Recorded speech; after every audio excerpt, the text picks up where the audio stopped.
Welcome into the Fantasy Football Diagnostics Podcast, where we provide you with your weekly diagnosis of everything fantasy football.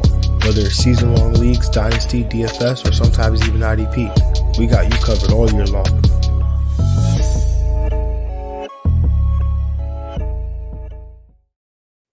Let's do it. Let's get to it. Even if Zach Wilson wants to steal my soul, I'm still going to show up and do this show. What's up, people? Welcome into the Fantasy Football Diagnostics Podcast. I'm your host, John June. It is November 21st, 2022. I'm your host, John June. I said that part already, but this guy to my left, that's Greg Penniman, a.k.a. G Money. Giants let him down, but he's still here as well. Greg, how we feeling today, brother? Yeah, New York teams got some expectations. They weren't ready to handle any of that. They were doing all this without any expectations, so it was easy to do that. I mean, I always thought throughout the year the Giants weren't as good as everyone that their record says. Their point differential is like the lowest out of all the good teams, and Daniel Jones ain't it, man. That's all I'm gonna say. But he's a good fantasy quarterback. I'll tell you that. Hey, he's a fantastic fantasy quarterback, one that we'll talk about a little bit later. I'll just tell you this right now. We talked about this a little off air. Daniel Jones, the person, would be very welcomed by Jets fans right about now, because right now we're not really feeling all too good about the guy currently looking as the face of the franchise right now for the New York Jets, and they take off against the Chicago Bears this week in a game that I'm sure we'll talk about from a fantasy perspective. And all I have to think about watching that game is that we took the wrong guy, and that the guy we should have taken is in the other jersey. So take that with what you will, people. It's a tough one, but we're not here to talk about the Jets. We're here to talk about the week that was. Week 11 recap. This is our Monday show.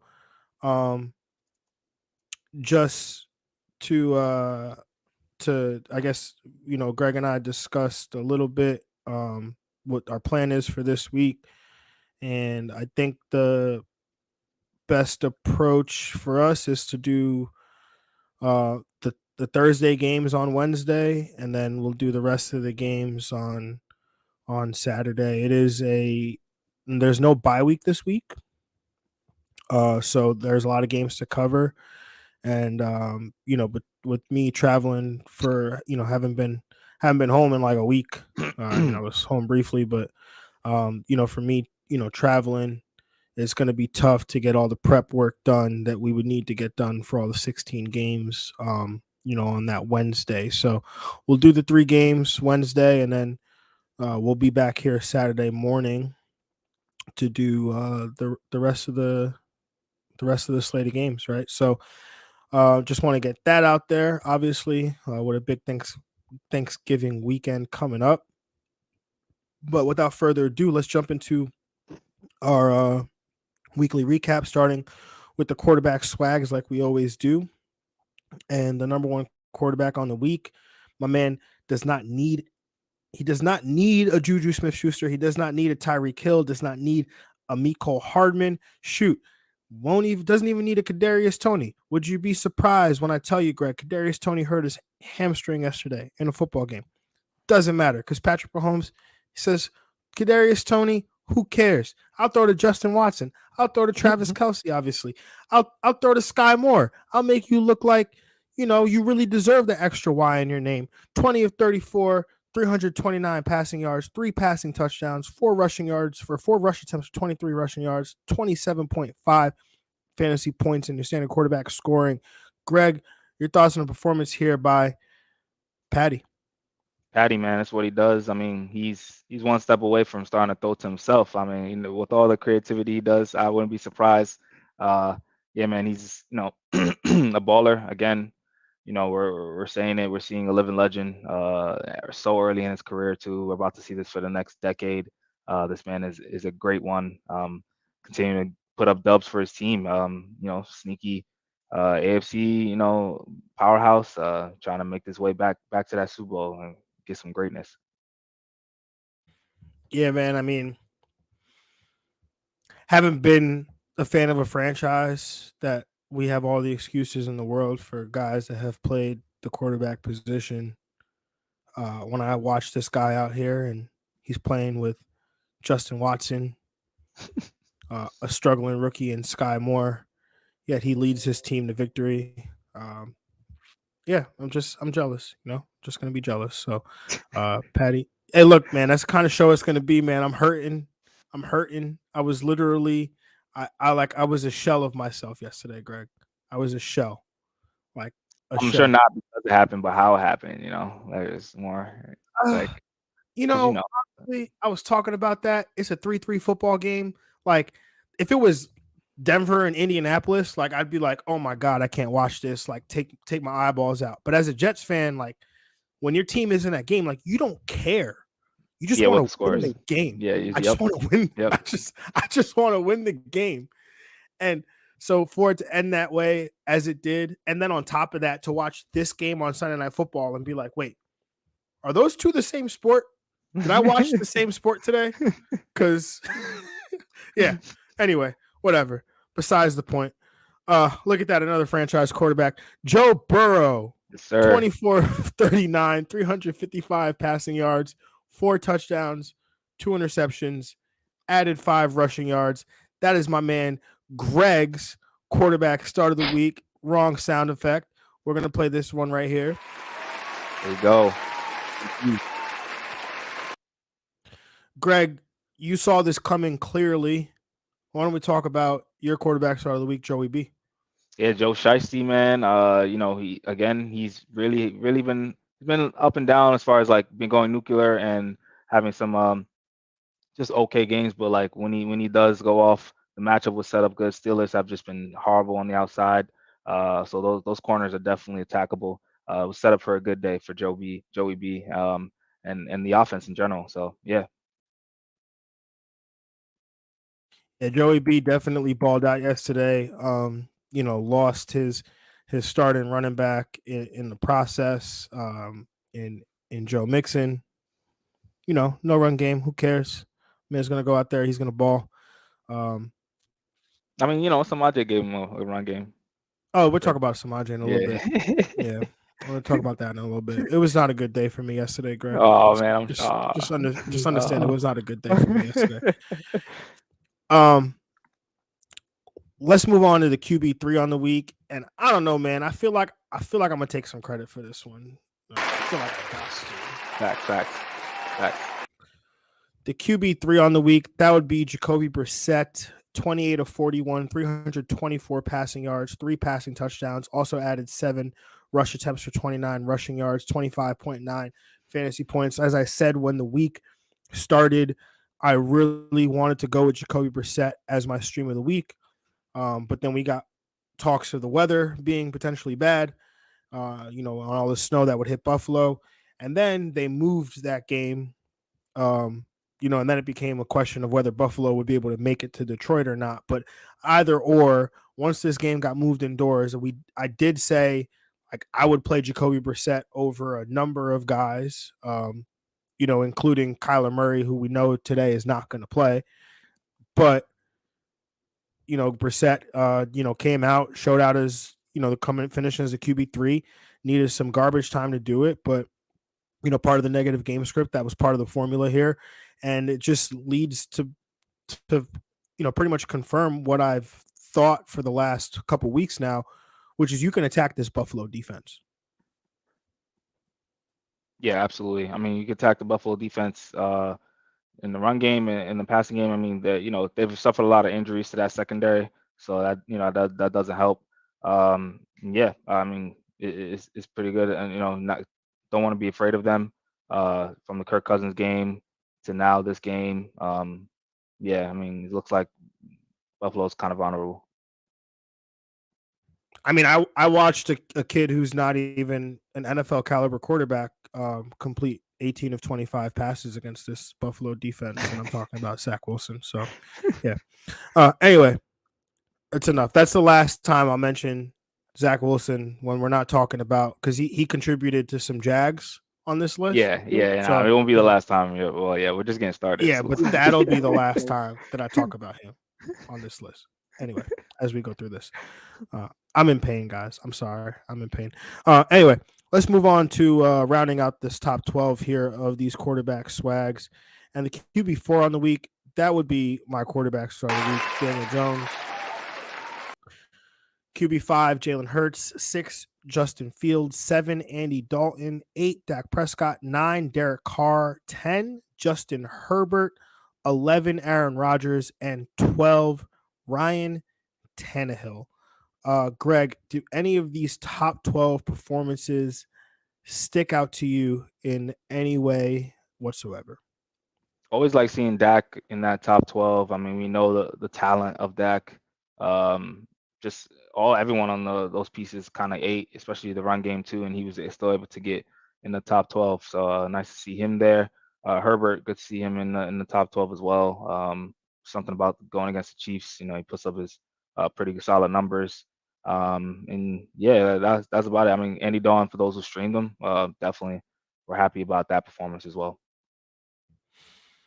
Yeah, I was tilting really hard because I benched Andy Dalton in a league for Davis Mills, and luckily Davis Mills scored a rushing touchdown. But yeah, to watch Andy Dalton in that league score like 37.5 points and just all that sitting on my bench, and granted he scored 37.5 points in that league because that league has some particular scoring. But anyway, Justin Fields just continuing to do it. Had 85 rushing yards.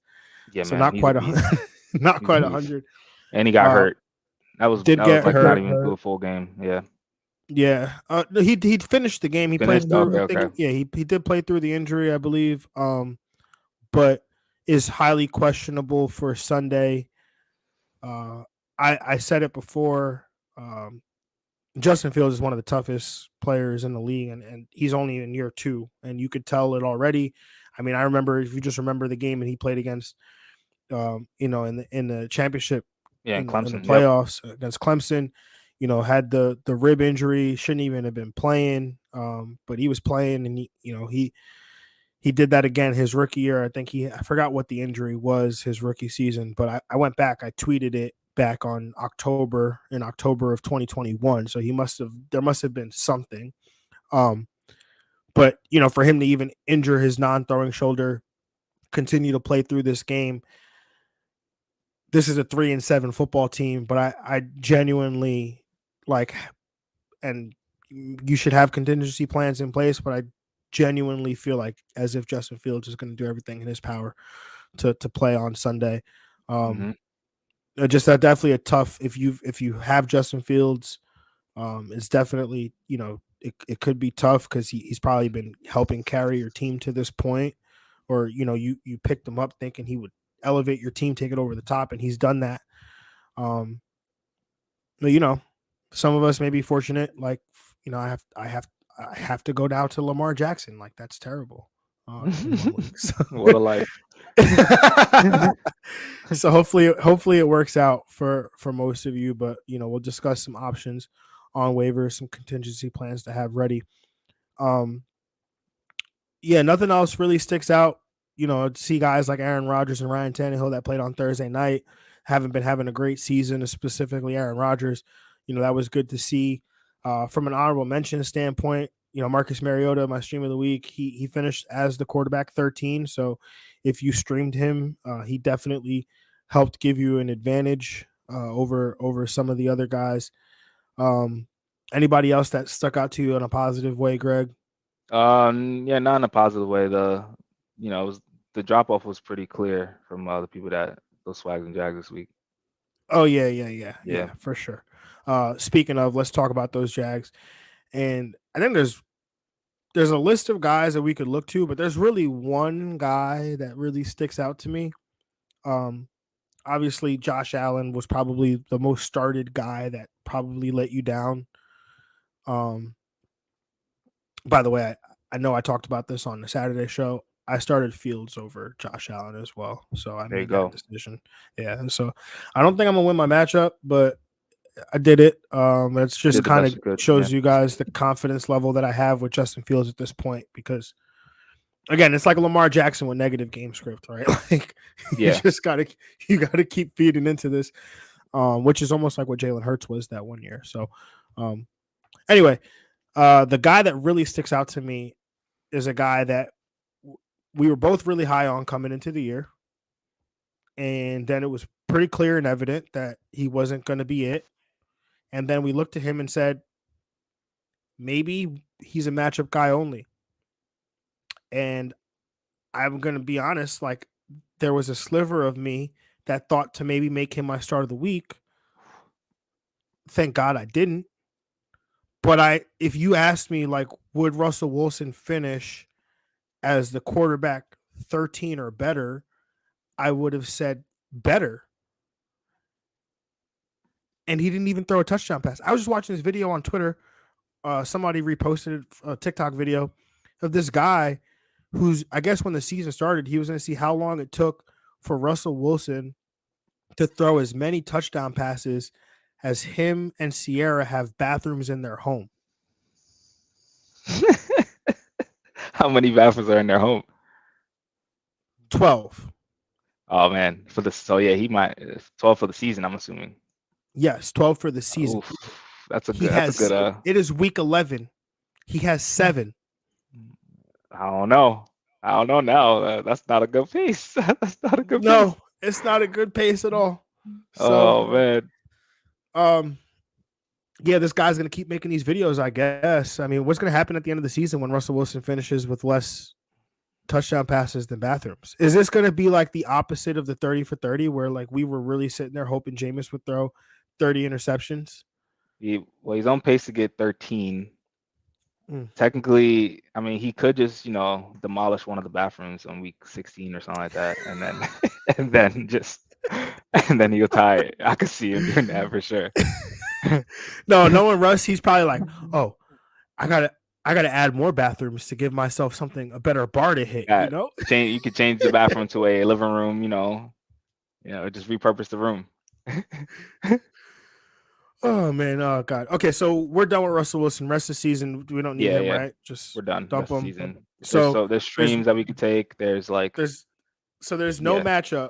If I go look at Russell Wilson's schedule right now, there's going to be no matchup that we're going to say, but Nah, I mean, I'll check right now too. I mean, they played the Raiders, right? They played the Raiders. That's the worst you can get besides Detroit. So they play Carolina. That's nope. Probably no. Nope. They play Baltimore. That's a no. Nope. Chiefs. Okay, nope. What about this one? Kansas City. No, I don't want it. No? I don't want it. I don't want it. No. Nah. You don't think Russ? You don't think he's gonna have to keep pace? Like keep pace. What were you saying about the 20-point thing? They can't keep. They can't. They again got under 20 points again. They're not keeping pace. That's a blowout. That's a Chiefs cover right there. All right, Broncos, so we're done. No Arizona. Cardinals, no Arizona, against the Rams.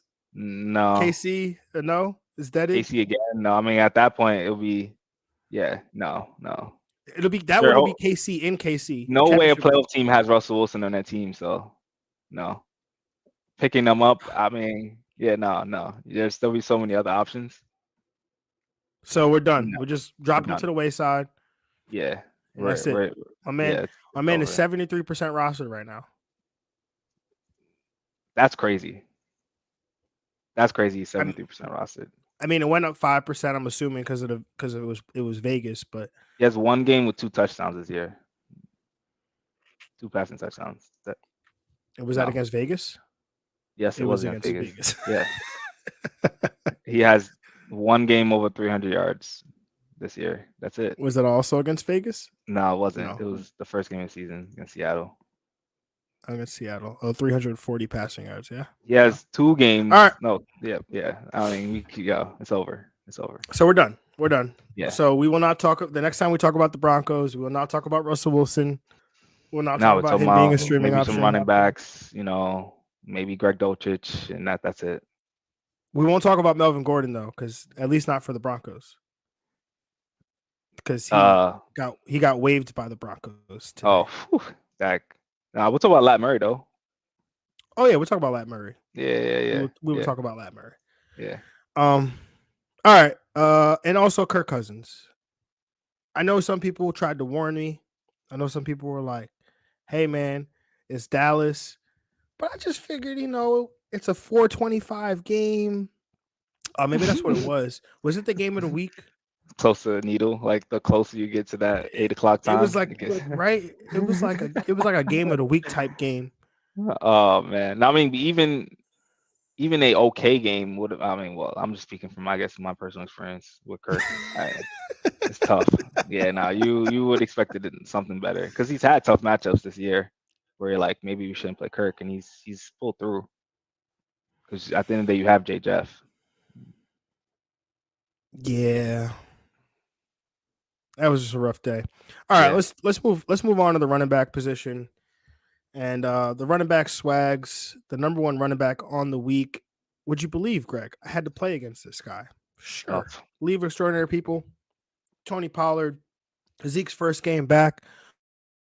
What could happen?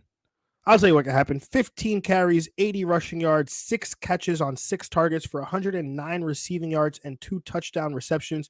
That was good for 36.9 PPR points. And I was dead inside, Greg.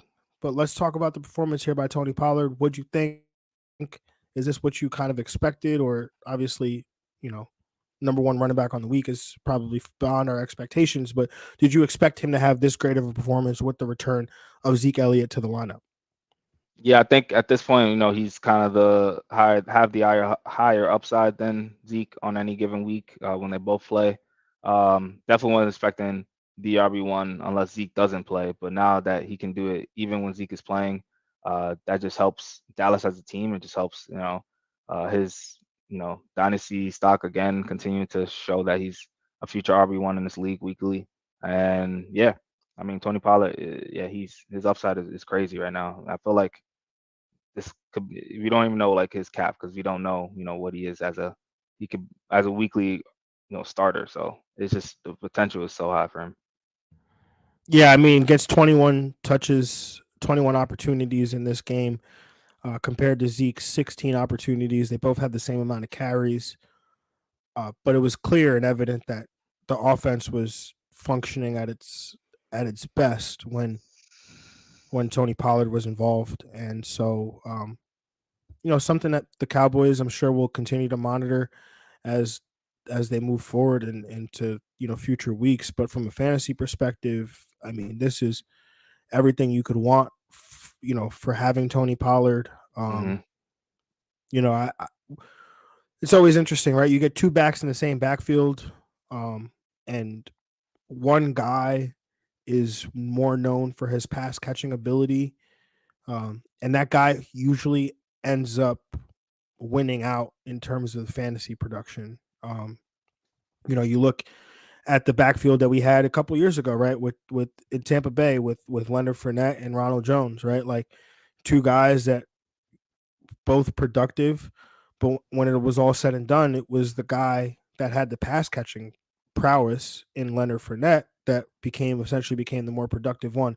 This one's a little bit different because of the investment that the team made to Zeke Elliott and whatnot financially. But like you said, Tony Pollard has shown to be a good back in this league.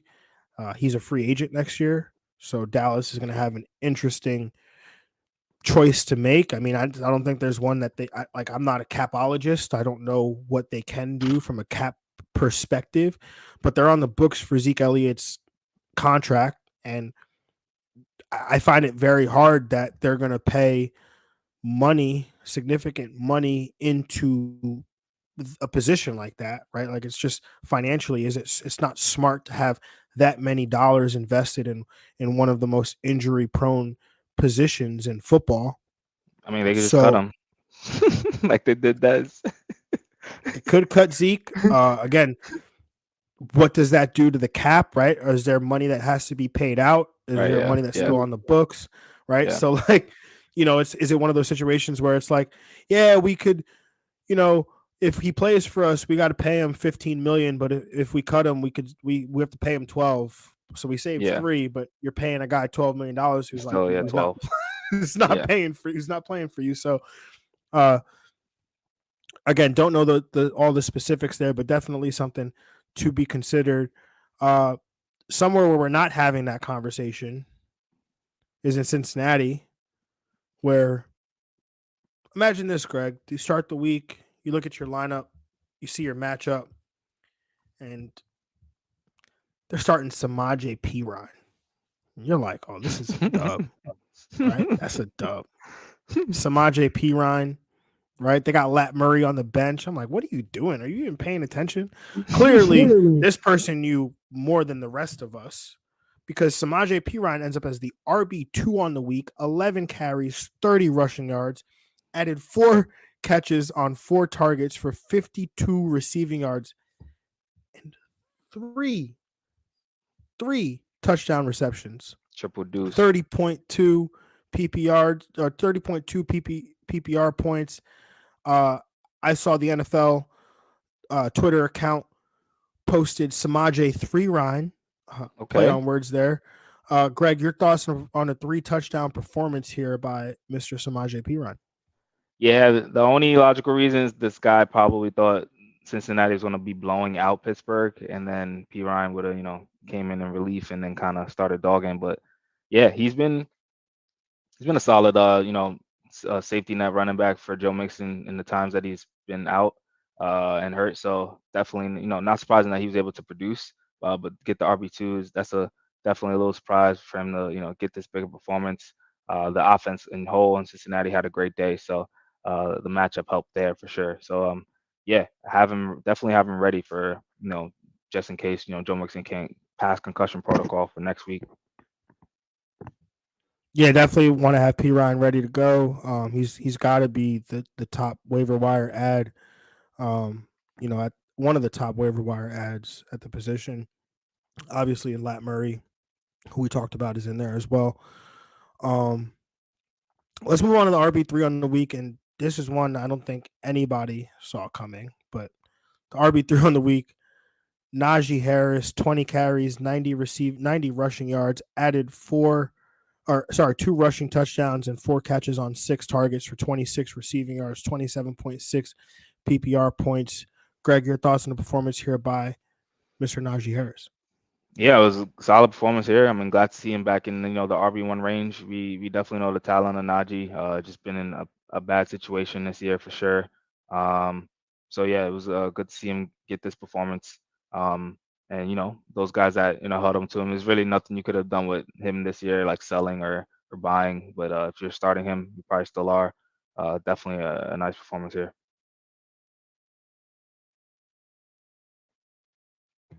Yeah, definitely big performance by Najee Harris.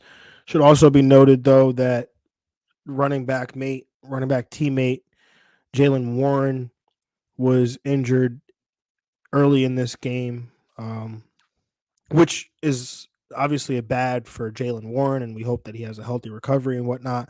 But if you're the Najee Harris manager, this is probably,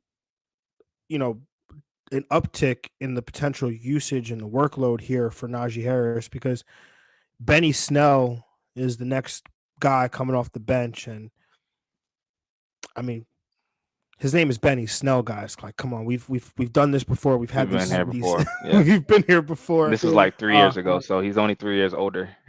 Yeah, he's just a guy. He's not going to come in and take any significant work away from Najee Harris. Not the way Jaylen Warren was doing it, at least. So I think as we move forward, 26 opportunities here for Najee Harris. That's not a number that I think that we've really seen from Najee, at least not since the start of the season. Yeah, yep. So let's move through these top 12 running backs, these running back swags. And so at the RB4, we had Derrick Henry, 5, Jamal Williams, 6, David Montgomery, 7, Josh Jacobs, 8, Austin Eckler, 9, Zeke Elliott. Also tied with 9 was Devin Singletary, 11, Latavius Murray, and then the running back 12, Jonathan Taylor. Greg, your thoughts on these top 12 performances? Did anybody stick out to you in a positive way here in this top 12 that was highlighted? Yeah, good to see, Zeke back in here. Dave Montgomery, was liking that. Was expecting kind of him to come back in that lead dog role with Khalil Herbert being out. Um, and especially kind of with, Justin Fields being banged up, that probably only helped Dave Montgomery a little more to lean on that running game. And Devil Singletary, yeah, it was good to see him also in a good matchup come through. Yeah, the Devin Singletary one was big. I think as Josh Allen continues to struggle with this elbow injury, we're going to see a somewhat of a more traditional offense and a traditional running game. I mean, Devin Singletary getting 18 rush attempts. I mean, this is one of the things that we complained about, right? It was Devin Singletary not getting enough touches, still Mm, averaged 4.8 yards per carry, but now he's actually getting the rush attempts, which is good. We're even seeing the rookie James Cook be involved as well. I mean, he's not hmm on the field a ton, but when he's on the field, he's getting the football. So it just shows that there is a little bit more of a commitment here to get these running backs involved. Um, Josh Jacobs, good day by him. Kind of expected that against this Denver defense. Jamal Williams with a 3 touchdown day also went against him in the same team that had Tony Pollard. So, Wow. yeah, yeah. Anyway, um, yeah, that's pretty much it for the top 12. I mean, Jonathan Taylor, fantastic performance by him. Um, especially against that upgraded Philly defense, and Philly definitely almost lost that game.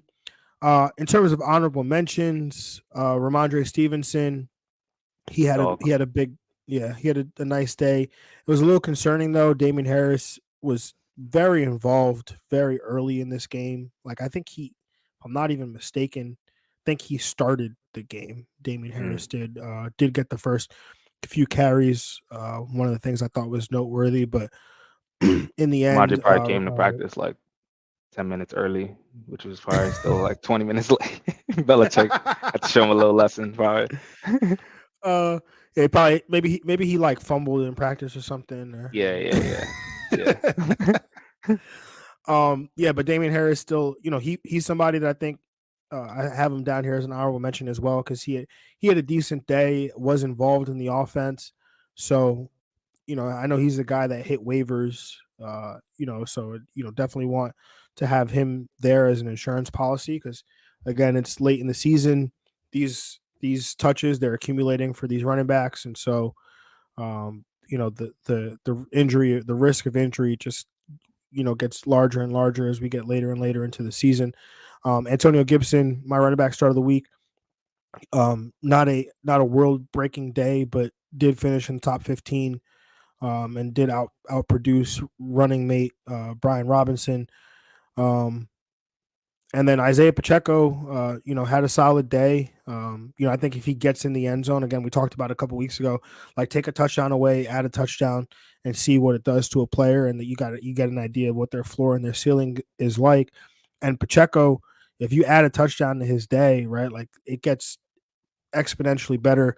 Clyde Edwards-Helaire did leave with an ankle injury, so it pretty much became a two-man backfield between Pacheco and Jerick McKinnon. So definitely something to you know take note of and keep an eye on as the season progresses. Greg, did anybody else from an honorable mention standpoint, anybody positively that stuck out to you that you want to give some flowers to in this moment? Yeah, I think you covered all names that either got increase in usage, which is nice for the rookies, and then had a decent day. I mean, yeah, even with the Jamal Williams killing, DeAndre Swift is still a little relevant, so that's good to see. Definitely. Um, let's move on to these Jags and Saquon Barkley. Um, People loved him this week. The Lions defense has been a little bit better, but I don't think we expected 5.5 PPR points from Saquon Yeah, Barkley. yeah, for Greg, sure. I didn't see much of this game. I was too busy watching, the fantastic, exciting game that was the 3-3 Patriots game all the way to the like literally final seconds of the fourth quarter. But do you have a takeaway for why Saquon wasn't so involved? It's like every time I looked up on Red Zone, it was Matt Breida making the Yeah, play. or Matt Breida. Yeah, Lions were getting good field position throughout the game. Daniel Jones had 2 picks in that game, so it didn't help. Yeah, it seemed like the Lions just controlled the ball a lot, so Saquon didn't have his opportunities on the other side, and when he did, they were definitely stuffing the run, but didn't get as many targets in that passing game. Yeah, somehow Daniel Jones had a pretty bad game, but he still can do what he does, man. It's crazy. Oh, Moody. Isn't that great for fantasy when the quarterback can be terrible in real life, but Yeah, be great for your fantasy team? yeah, Yeah, it's an yeah. awesome thing. Um, yeah, then Nick Chubb. I mean, there's not much you could do in that situation, right? Like, it's the downfall of guys like Nick Chubb and Derrick Henry.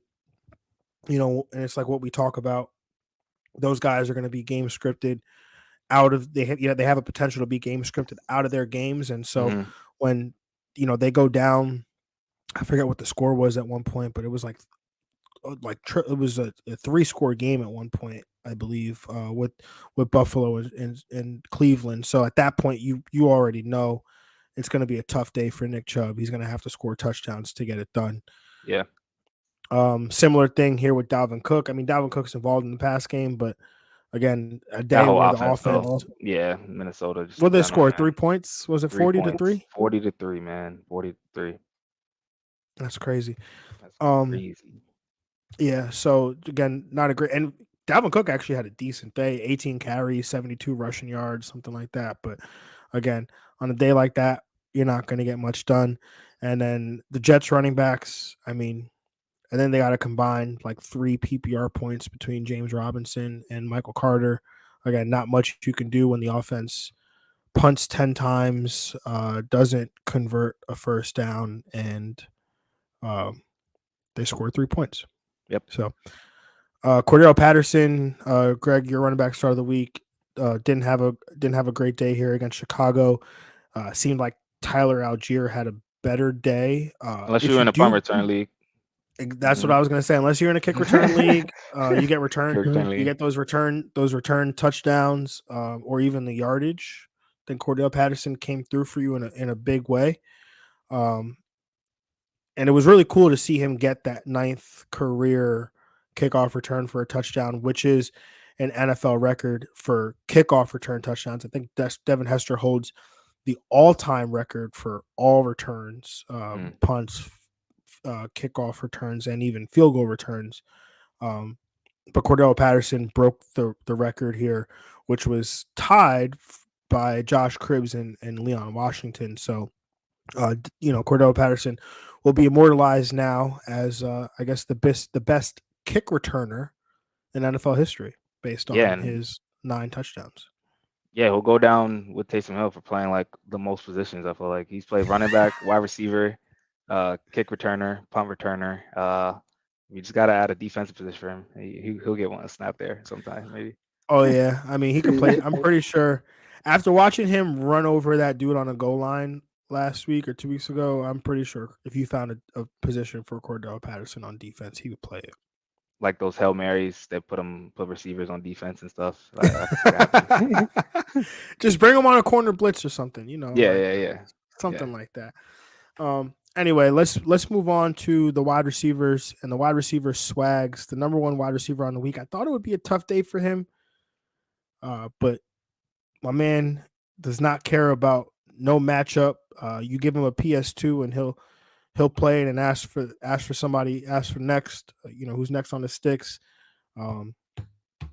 That would be Devontae Adams. 13 targets, 7 receptions, 141 receiving yards, 2 touchdown receptions, 33.1 PPR points, and a walk-off touchdown to send the Denver Broncos home, although I think they were playing at home. But you get the point.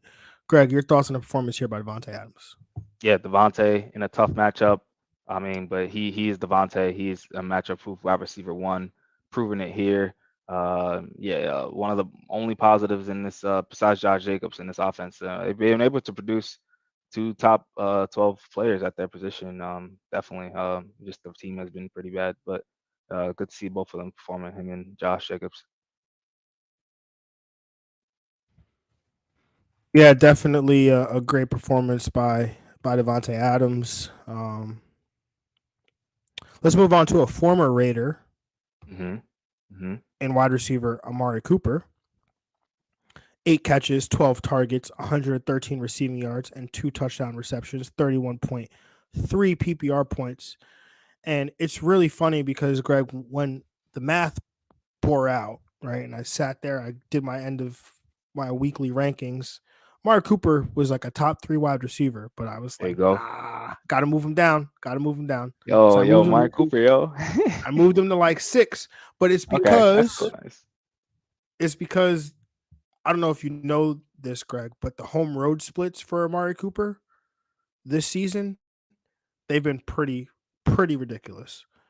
Like, he's been significantly worse in road games than he has Wasn't a in true home road games. game though. That's why. That's the thing, right? Is that I'm sitting there and I moved him down. I'm like, but it's not a true road game, and they're playing indoors, right? So like, it can't be like that bad. But anyway, whatever. I moved him to 6. I wish I just kept him in my top 3. Would have really helped for the accuracy competition. But either way, we did tell you to play Amari Cooper. It's not like we told you to bench him. We told you to play him. So, again, balled out here, Greg. What were your thoughts on the performance here by Amari? Yeah, Amari's definitely been Jacoby Brissett's top guy. Jacoby Brissett's been able to, support 2 receivers actually too. So this year, so that's good to see for the Cleveland offense. It's crazy they never had two solid receivers go crazy throughout the year under Baker, but they're getting it done with Jacoby.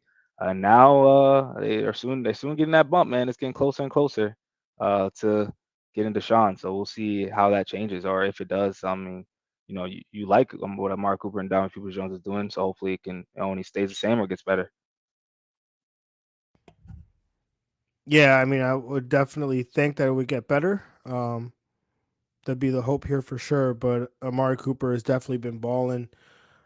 He's definitely been a value at the wide receiver position if you took him. So great stuff there. Another guy who's been somewhat of a value, Joshua Palmer, 8 catches, 10 targets. Of course, is when Keenan Allen and Mike Williams are playing. Of course, is when they're both back. That's when we hope. That just shows he's not ready for to be number 1. Well, he's ready for them easy matchups. He's ready for them easy matchups. To be fair, we did lose Mike Williams like mid-game. Okay, I think on Mike Williams' first reception, re-aggravates his high ankle sprain. So he got a mid-game bump, which I don't think a lot of us were expecting. But yeah, man, 8 catches, 10 targets, 106 receiving yards, 2 touchdowns, 30.6 PPR points. Like you said, Mike Williams may have to miss some more time. So who knows? Joshua Palmer may come back as not the number 1 guy as he was being asked to be. Right now, he's gonna be like the number 2 guy. That's when because Keenan Allen seemed to be healthy. So he'll get less attention on him, but those targets still should be there. What were your thoughts on the performance here by Joshua Palmer? Yeah, I mean, definitely good to see it here. I mean, we were expecting it kind of in that stretch where both receivers were out, but I mean, better late than never. Hopefully, people were on it to start him and kind of play him, because I'm sure there was a lot of people out there like, oh, Mike Williams back, Keenan Allen's back. We could slide Josh Palmer back to the bench on your roster, but it's good to see him come through. Yeah, definitely a solid performance there by Joshua Palmer. Let's move on through these wide receiver swags. And Greg, your wide receiver start of the week comes in at number 4, T. Higgins. Demarcus Robinson comes in at 5, Chris Olave 6, Christian Watson 7, Wan'Dale Robinson comes in at 8. Way to go out, man. Way to go out. Way to go on out. Everybody's bench, right? On everybody. And now. George Pickens comes in at 9, Traylon Burks 10, Donovan Peoples-Jones. I'm gonna take a round of applause for this one. We even got the touchdown this week, which, yeah, we got the touchdown. And then Amon-Ra St. Brown coming in as the wide receiver 12. Greg, your thoughts on these top 12 performances? Anything stuck out to you positively? Yeah, I mean, even though Wandell tore his ACL in the game, it was good for him to, give us a solid game, before the end of the season. Maybe this could kind of give him some confidence. Hopefully he can recover and get better for next season. Hopefully, maybe with a different quarterback. But never mind. Other than that, other than Traylon Burks, George Pickens, these receivers, these Rooker guys, Christian Watson, beautiful to see Chris Olave. We got a lot of rookie receivers in there this week, so shout out to all of them.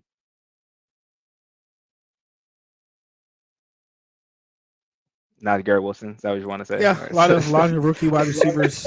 not Garrett Wilson. Not Garrett Wilson. Not named Garrett Wilson.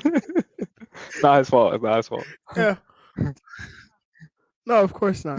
Just George Pickens plays with Kenny Pickett. Wan'Dale Robinson plays with Daniel Jones, and Chris Olave is out here catching passes from Andy Dalton. And I'm sitting here wishing that I could have one of those because I feel like those would be an upgrade over what I have to watch. But anyway, besides the point, Wan'Dale Robinson, it was so bittersweet, right? Because it's like as it's happening, I'm like, damn, all those points are on my bench.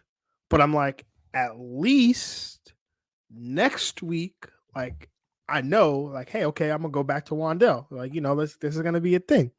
Yep. And then he tears the ACL. You feel absolutely terrible for the kid. Yep. Maybe it's the Giants, bro. Maybe it's the Giants. Yo, it might be, man. It really Sterling, might be. Like, Tony, Robinson.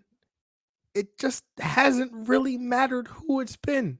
Could be Darius Slayton just sniping all of them because he's the only one that's always healthy and consistently on the field. Like it's Wan'Dale. I mean, it's Darius Slayton scheming on these other receivers, yo. So you can be the only one that Daniel Jones sees. He's like, hey, you know what? You know what's helped me stay in the league? Not stretching. I don't stretch. I don't work out. I skip all those lower body exercises that I recommend. I just don't do them. And then meanwhile, he's 3-4 years now, like all these receivers, but Darius Slayton has found the field every time and time again. Consistently, best availability on the team. Oh man. Well, got 10 targets last week. It's gonna probably get another 10. Yeah. I mean, we'll see. There's a certain wide receiver that used to play in New York that is selling his services. Selling his services to everybody, all 32 teams. He's really only focused on 2 teams right now. He's focused on 2. He's focused on 2 teams, the Giants and the Cowboys, that happen to play each other on Thanksgiving. Should we just call that the Odell Bowl? Yeah, there it is. The Odell Bowl. Yeah. Okay. All right. Yeah, George Pickens, fantastic performance. Traylon Burks. Oh, I forgot we got Traylon Burks' performance in here. There were a lot of rookie wide receivers. All right, let's talk about the wide receiver Jags. Fortunately, it doesn't start with Garrett Wilson. So, before that, got to talk about these honorable mentions. Want to give people their shout outs. Darius Slayton, shout out to him. Solid performance. Donovan Peoples-Jones, I don't need to give you a honorable mention because you earned it. Michael Pittman Jr., I think, ends up as an honorable mention. I think that's the name I meant to type in here, the 3 initials. Keenan Allen, his first game back, didn't leave with a re-injury, so that's fantastic news. Allen Robinson was the wide receiver 14. Is that smoke? Are you buying it? I'm not buying that. I'm not buying it. Oh no, that's okay. Because again, we're taking if we take the approach, take the touchdown away. What did it actually look like? My man was 4 for 47. That's barely anything to write home about. So yeah, I mean, it was on 5 targets. Like if you gave me like 8 targets, I would have been like, okay, maybe, but it's still 5 targets. But he was efficient, What happens if he had 10 targets?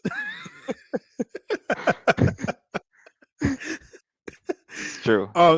No, but I hear I get what you're saying. It's like, even if it like you would feel a lot better if it was like a 9 target, 4 catch day where he has 47 yards and a touchdown, because you would be like, okay, well, what if he catches those other targets? Maybe there Mhm. was a ball in there that just didn't fall his way. So like, would you at least like pick him up? As far as receivers, I think there's so many other guys at receiver that can probably produce for you at this point in the season. And yeah, so I'm a hold off. The best I give you is like a Sunday morning. Oh man, what do I do? Pick up Allen Robinson. They're playing Kansas City next week, so maybe. Do they actually play Kansas City next week? Yeah, they do. Yeah, the Oh, Rams do. Yeah. okay. Um, who does Denver play? I just thought we went through Denver playing Kansas City. Oh, they play them in 2 weeks. I think Denver next week plays. They play the Panthers. Yeah. Oh yeah, you're right. Yeah. They play the Panthers. Okay. All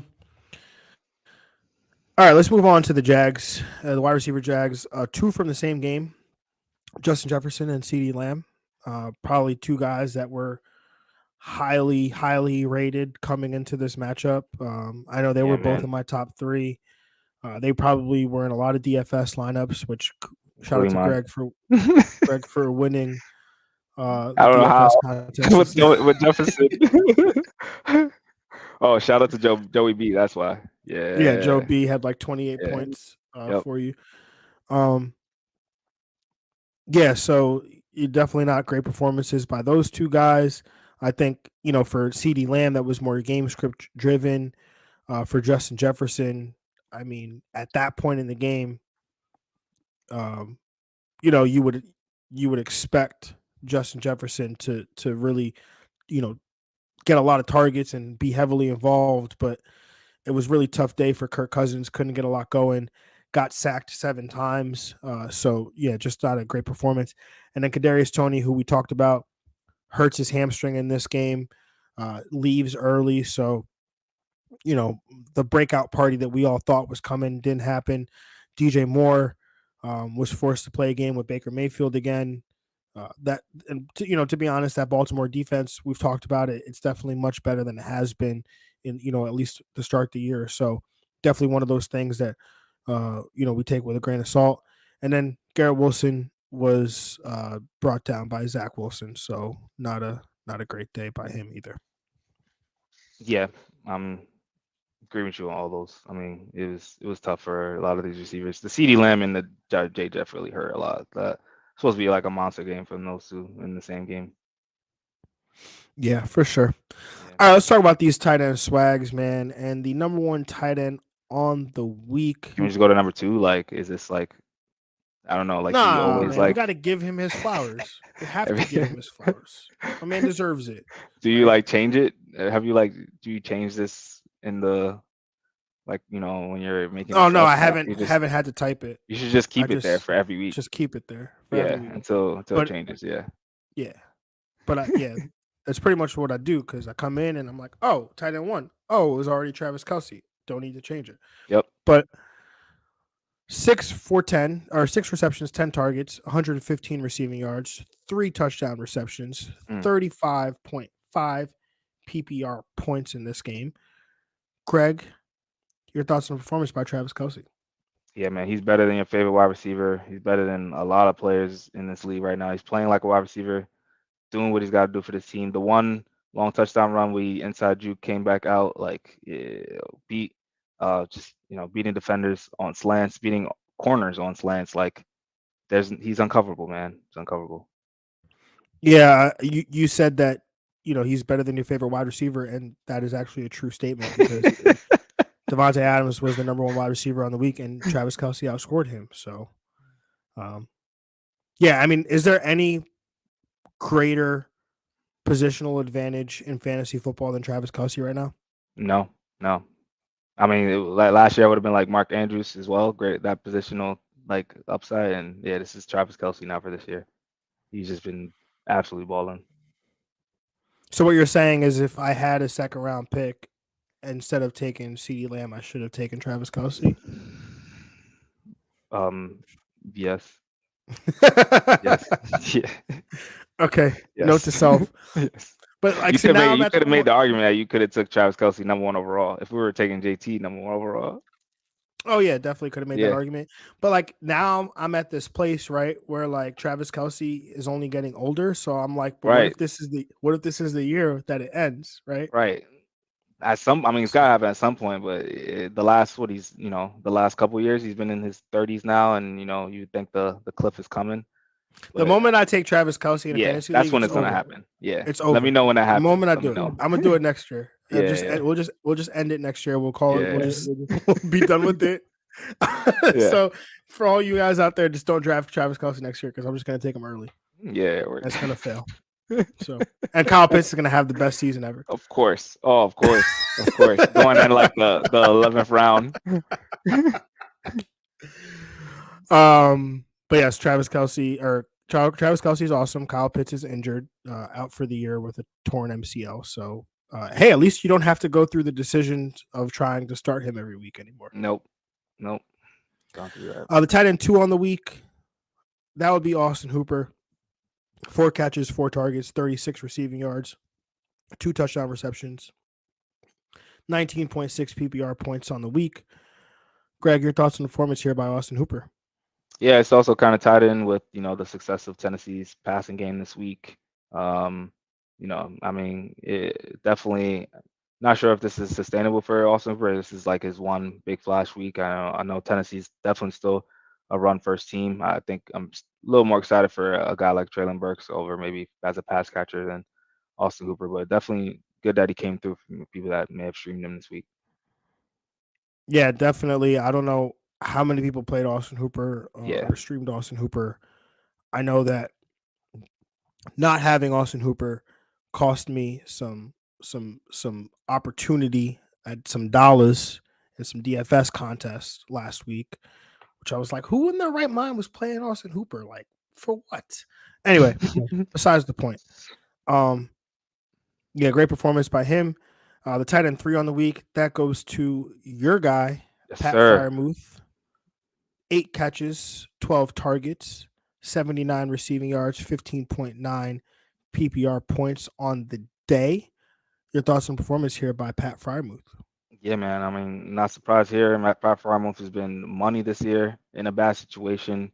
That's like the best you can ask for. That just shows that he's ready to even take more of a flight, more of a upside or cap, like a jump when a team he's on a successful fantasy friendly team. Yeah, he's been the one constant this year for the Steelers. It's crazy. Definitely.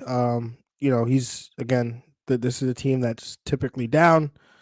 With Chase Claypool out of the offense, those targets have to go somewhere. Some of them go to George Pickens, like we've seen, but a lot of them, those targets in the middle of the field are going to go to Pat Freiermuth as well, and he's been fantastic.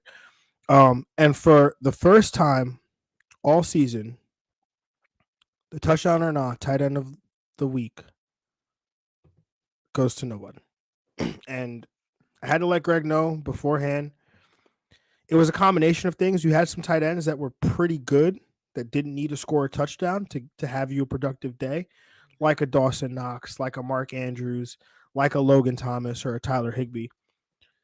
But it also was the fact that the tight ends were so bad that you didn't have – we had 6 touchdowns. And granted, George Kittle and Trey McBride, they're still playing or they're going to play today. But you had 6 touchdowns total between the tight end position as a whole all week. And 3 of those were caught by Travis Kelce. So even if you take a touchdown away from a guy who's been on this list, like Jawan Johnson, if you take his touchdown away, the rest of the tight ends were so bad that he was still a top 12 tight end. So yeah, with 3 catches Kelce and for Hooper 47 had more than like half the touchdowns for the entire league. They had 5 touchdowns of the 6 that were scored. 6. Oh, by 6. tight Okay, ends. I thought 7. Yeah, that's it. That's them right there. They hold it down. So Oh they held man. it down. But Jawan Uh, Johnson again, if you take away his one touchdown, he's still sitting at 7.7 PPR points, which would still put him in the top 12 of tight ends. Because Taysom Hill, if you started Taysom Hill this week as the emergency tight end, guess what? You started the tight end 12 with 7.56 PPR points. Congratulations. So there will be no touchdown or not tight end of the week this week. But let's round out these tight end swags. The tight end 4 on the week is Dawson Knox, 5, Jawan Johnson, 6, Mark Andrews, 7, Logan Thomas, 8, Tyler Higbee, also tied for 8, Jonnu Smith, 10, TJ Hawkinson, 11, Harrison Bryant, and the tight end 12 on the week, Taysom Hill.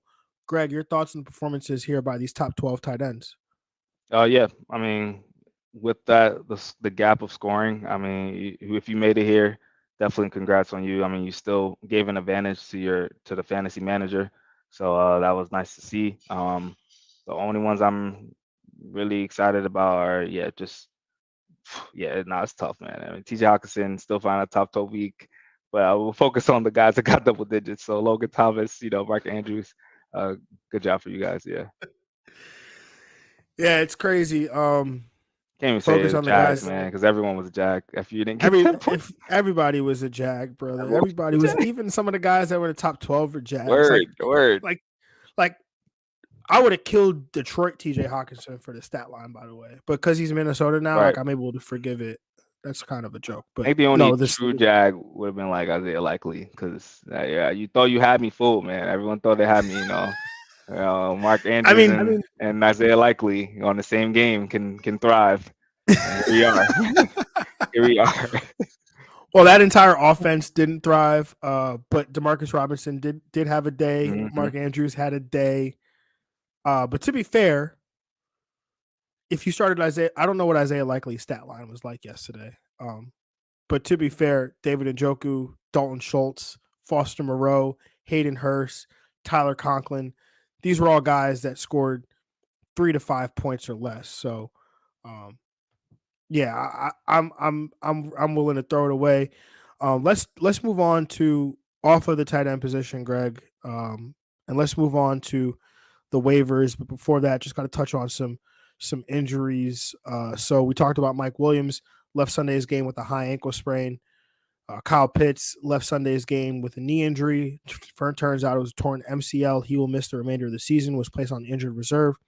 Chicago quarterback Justin Fields is day to day with a with an injury to his non-throwing shoulder. Denver running back Chase Edmonds, he is expected to miss multiple weeks with a high ankle sprain. Running back Melvin Gordon was waived by the Broncos.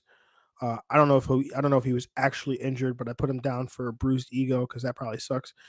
Jamison Williams, the wide receiver for the Detroit Lions, he was cleared to practice, returning from that knee injury that he suffered in college, or the torn ACL. So that's good news, and probably somebody that you maybe want to keep a lookout for on waivers as we get closer to the end of the season and this playoff stretch here. But wide receiver Wan'Dale Robinson suffered a torn MCL, or torn ACL rather, so he'll be out for the year. Quarterback Matthew Stafford for the Rams, he's in concussion protocol again. So that's definitely concerning. Already missed last week's game with a concussion and just got cleared from the protocol. So we'll likely spend another week in it. The Joe Mixon, he also left Sunday's game with a concussion. So, that's definitely something to monitor, and some IJP Ryan, somebody that I'm sure Greg will talk about in the coming moments. And then running back Jalen Warren for Pittsburgh, he left Sunday's game with a hamstring injury. He was quickly ruled out. So I don't think he plays this week, but definitely something to monitor as we move forward. With Najee Harris and his potential workload going forward. But Greg, let's talk about the waivers. Who are we looking to specifically at quarterback, especially if you are the Justin Fields manager? There's no teams on bye this week, but who are we looking to? I think we're looking at one, Jacoby Brissett. He's that 10% rostered. They go against Tampa Bay next week. We know that we can attack Tampa Bay's defense. They're not the strong defense that they started early in the season. And if they are, their strength is in the running game. So if they're going to attack him, it would even be bigger in at the receiving end. I mean, on the for the receivers, for Chris Olave, Jarvis Landry is still being relevant in this game. Juwan Johnson. So I think Jacoby Brissett is a solid option, especially if they're playing from behind. And then Andy Dalton, he's also 10% rostered, going against San Francisco next week. The defense has been pretty solid, but sorry, Andy Dalton with those guys, Chris Olave and all of them. Jacoby Brissett with Donovan Peoples-Jones. It's probably his last week. So yeah, Jacoby Brissett being his last week, you put him out there, and then Andy Dalton, 10% rostered, going against San Fran. Yeah, definitely like those. I don't know what his rostership is right now, but you talked about Jacoby Brissett. I think right now is the time to go ahead and pick up Deshaun Watson. I know Oh that yeah. I said that I did it in a super flex league a little early. He's 48% rostered, so yeah, I think the time is now if you haven't done it already. If you are somebody that plans to pick him up and play him and roster him, obviously understand all the off-field things, and people have feelings and things about that, which is completely fine, and I respect those. But at the end of the day, we are doing a show about fantasy football, so regardless of what he's done off the field, Deshaun Watson still has some value in terms of fantasy football. So that being said, right now is the time to do it, because you don't want to do it in week 13 when he's eligible to come back.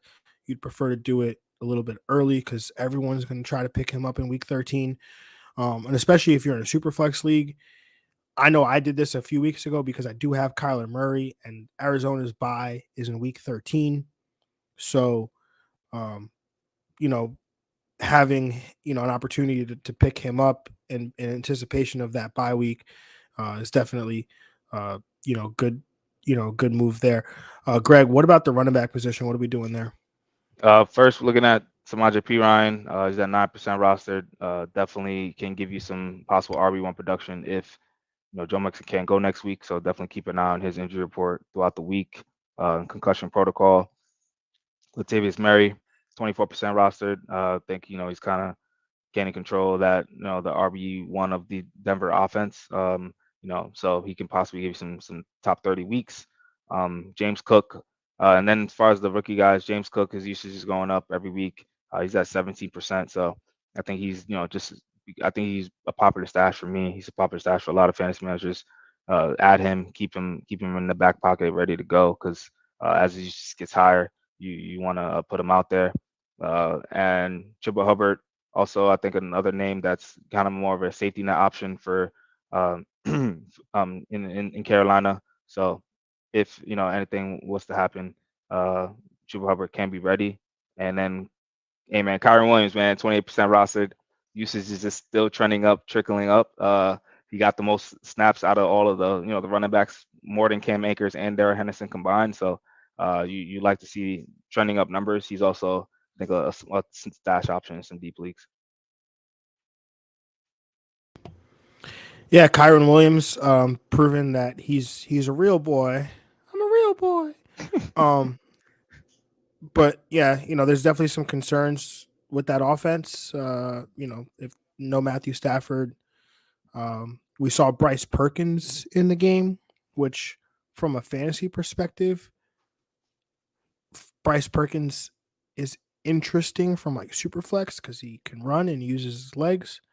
But as we know, for fantasy, for the other pieces, that may not be great. So if they do go to Bryce Perkins, then Kyron Williams, maybe the Rams backfield in general, not specifically Kyron Williams.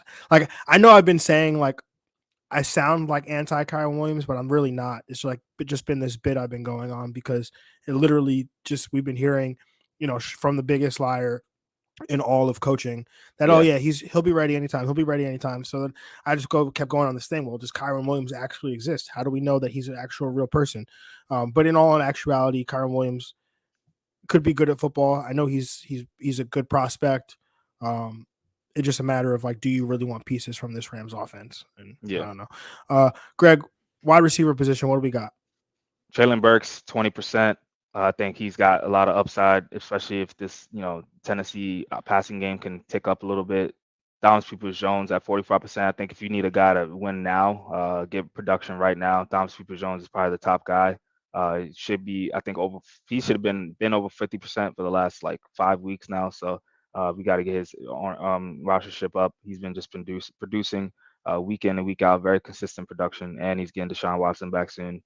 Matt Collins targeted heavily, especially, no Hunter Renfrow, no Darren Waller. It looks like Matt Collins is becoming the number 2 in this offense on the Raiders team that's going to be always down or competing in a lot of neutral game script and possibly negative game script.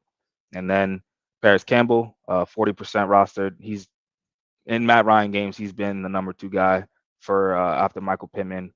Clearly, he's been targeted in a good amount of games. And then Darius Slayton as well. He's at 51%, but that's kind of right at that number where he needs to get bumped up as the only receiver now that Daniel Jones can possibly throw to. We went through the Richie James train. We're not doing that. It's all Darius Slayton. And then for deep leagues, Chris Moore and Nico Collins.